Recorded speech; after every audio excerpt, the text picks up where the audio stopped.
The first warning was not the lights in the sky, but the silence between transmissions. A routine uplink from an orbital weather array failed, then another, until the whole constellation went dark in a cascading hush. Engineers blamed solar storms, but the numbers did not fit. Frequencies vanished as if swallowed. On the ground, people felt a prickle behind the eyes, an echo that wasn't sound but pressure, as if someone were leaning too close inside their minds. Radios hissed with faint chords that didn't belong to any station. It was subtle enough that most brushed it off, but a few began to write down what they heard.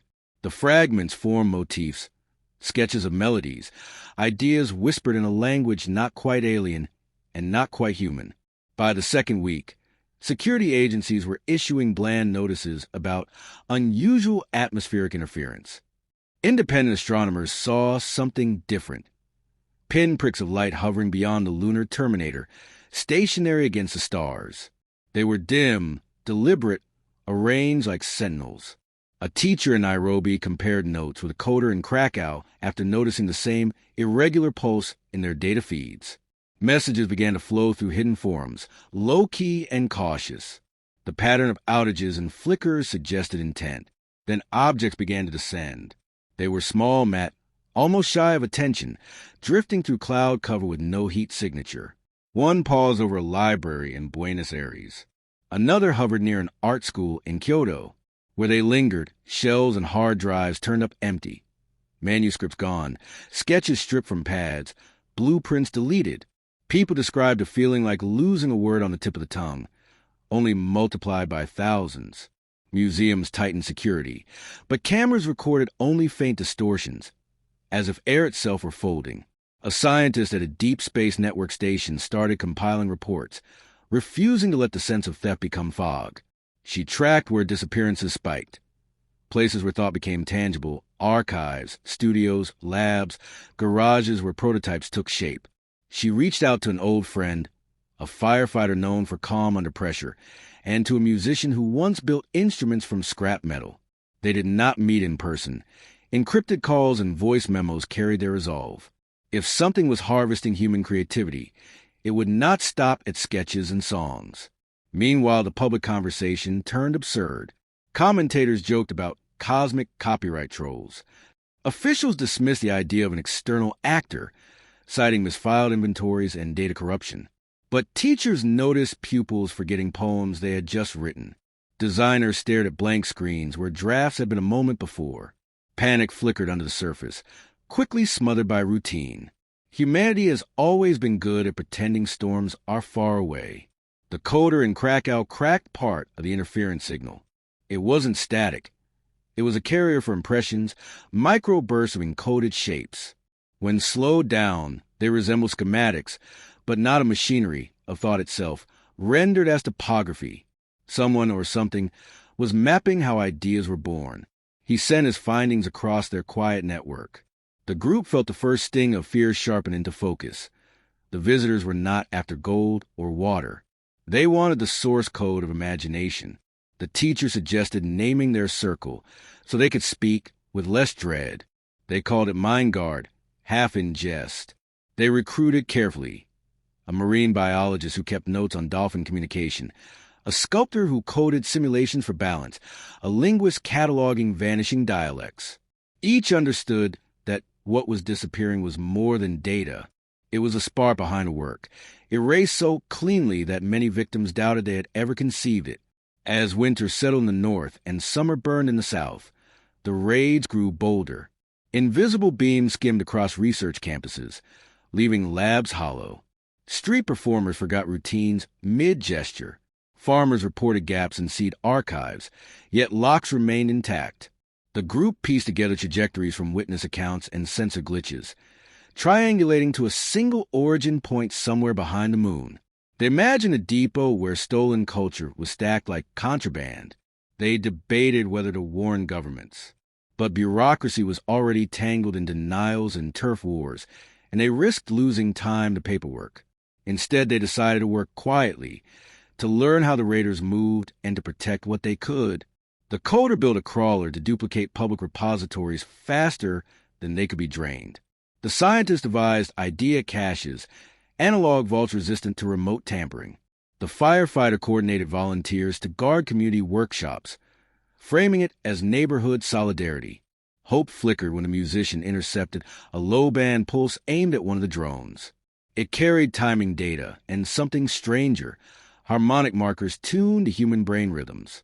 The aliens were listening not only to what people made, but how they thought while making it. The musician adapted an old theremin into a crude jammer, weaving counter-melodies that disrupted the theft in a narrow radius. For the first time, a raid faltered, leaving behind a single shard of matte material the size of a coin. Its surface shimmered with glyphs that reconfigured when touched. They studied the shard for days. Under microscopes, its texture resembled woven light, patterns shifting with focus. Inside, pulses hinted at storage, perhaps a cache of stolen fragments waiting for retrieval. It became proof that the threat was real and tangible. It also meant the raiders could be interrupted. That realization bound the scattered friends into something more than correspondence.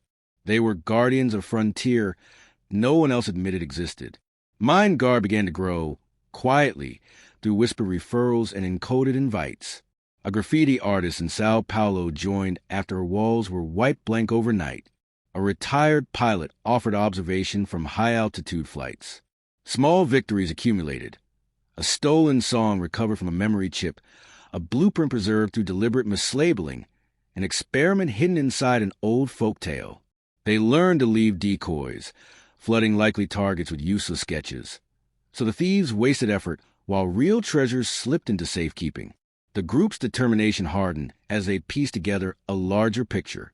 The objects circling Earth were not warships but collectors, tendrils of a greater vessel lurking beyond sight. Its purpose was archival, predatory, and polite. It fed not on flesh or metal but on the rare flare of invention. The thought chilled them more than conquest would have, because it meant humanity's deepest gift was just another resource to extract. They swore, quietly and without ceremony, that the harvest would end. The shard was locked inside a seal case, a promise and challenge. Somewhere out past the moon, someone believed they could catalog the human soul. Mind Guard intended to prove them wrong. Mind Guard's network had grown from a few encrypted calls into a lattice stretching quietly across continents. Its members spoke in clipped bursts, traded sketches hidden in recipe blogs, and wove formulas into folk songs so an algorithm searching for art would misread them as noise. Each addition strengthened the lattice, but increased the risk of exposure. They moved fast, using the lesson the shard had given them. The collectors were not omnipotent. They relied on precise harmonics to siphon creativity, and anything that bent those harmonics, even slightly, could blunt the theft. A former satellite engineer designed the first portable dampers from scavenged radio parts and scavenged crystal shards left behind by interrupted raids. When activated, the device draped a radius with static so faint the ear couldn't catch it. Yet the collectors faltered whenever they swept through. Workshops that had been emptied of ideas one night were, the next, alive with sketches and prototypes again. Hope spread in quiet waves. People realized that defending the mind was possible. With hope came ambition. The coder in Krakow proposed a bolder move, seize an entire siphon intact. To do that, they needed intelligence on the pattern of descents. Volunteers watched skies from rooftops and deserts, logging every shimmer or unexplained whisper. The firefighters' old crew fitted spotting scopes to drones, filming empty air until, frame by frame, a dark ovoid could be traced slipping through clouds. Its trajectory led not to cities but to an abandoned mining complex in northern Canada, remote enough to hide an alien depot. Crossing half the planet with no support demanded improvisation.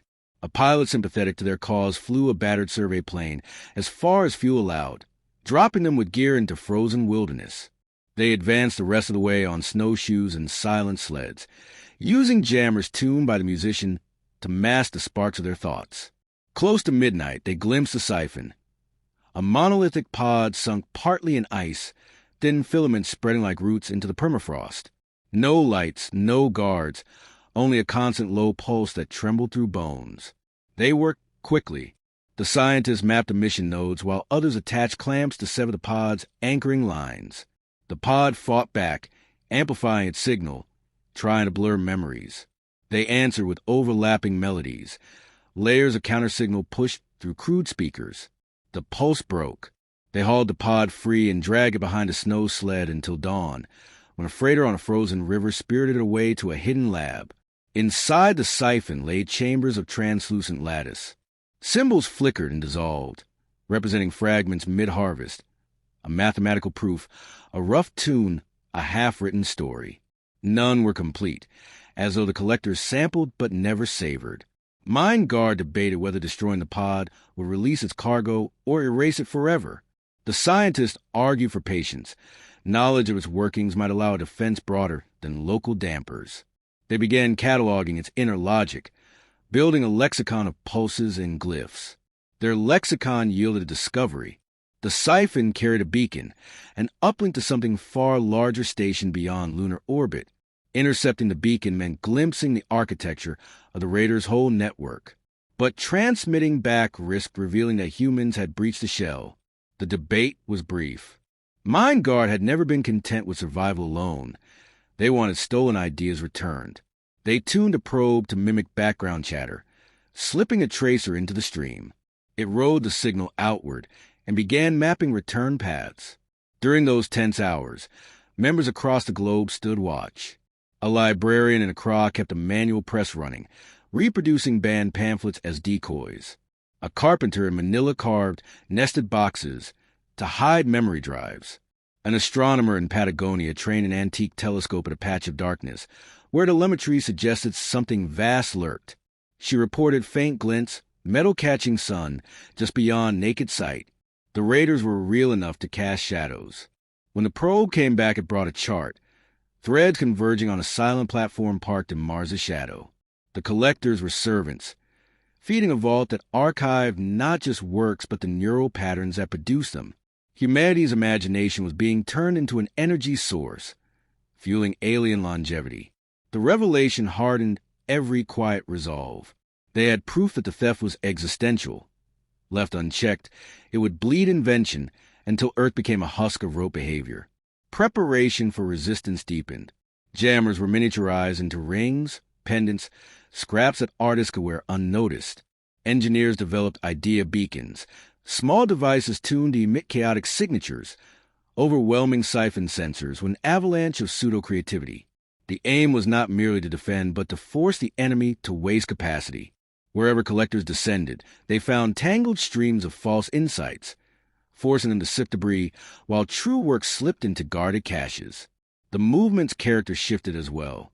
Once a hidden correspondence of scholars and dreamers, it drew welders, nurses, field cooks, anyone unwilling to surrender the pleasure of making. They held gatherings disguised as folk festivals, music and craft mingling with encrypted briefings. The absence of faces in their chronicles was deliberate. Each record described hands, voices, silhouettes, but not the features a collectors might mimic. Identity was kept diffuse, so only the work, not the worker, stood in risk. With every success, pressure mounted. The raiders began deploying more pods at once, blanketing universities and research hubs. Some members faltered, frightened of the scale. Yet stories of recovered fragments stiffened them. A child's drawing retrieved intact from a siphon chamber, a rescued algorithm sparking a breakthrough in crop resilience. These small victories hinted that behind alien detachment lay fallibility. It was during one high-stakes analysis of the captured pod that a new phenomenon appeared. A shimmer rolled across the lattice, displaying an image no one expected. A face-like outline, abstract but intent. It pulsed once, imprinting a sequence of tones before fading. The tones, when plotted, described coordinates near Phobos, Mars' smaller moon. Someone or something inside the radar system had noticed the theft and issued a challenge or invitation. Mind Guard read it as both. The meeting that followed stretched through an entire night. Some argued that approaching Phobos would expose them and forfeit Earth's last chance at secrecy. Others said waiting meant losing momentum, while the archive over Mars thickened with plundered inspiration. The coder traced the lattice pulses to verify authenticity. They aligned with the shard recovered months earlier, proof that communication, however oblique, was possible. Consensus formed reluctantly. To liberate what had been taken, they had to leave Earth. Logistics became obsession. A shell company bought time on an aging cargo rocket, slated for decommissioning. Space agencies were fed a story about orbital debris disposal. Mechanics stripped unnecessary mass and retrofitted the craft with jammers and crude dampers powered by the siphon's own core. The musician composed a masking symphony, a sequence meant to camouflage human thought during approach. All preparations were framed in dry humor, the way people hide, all when history leans in.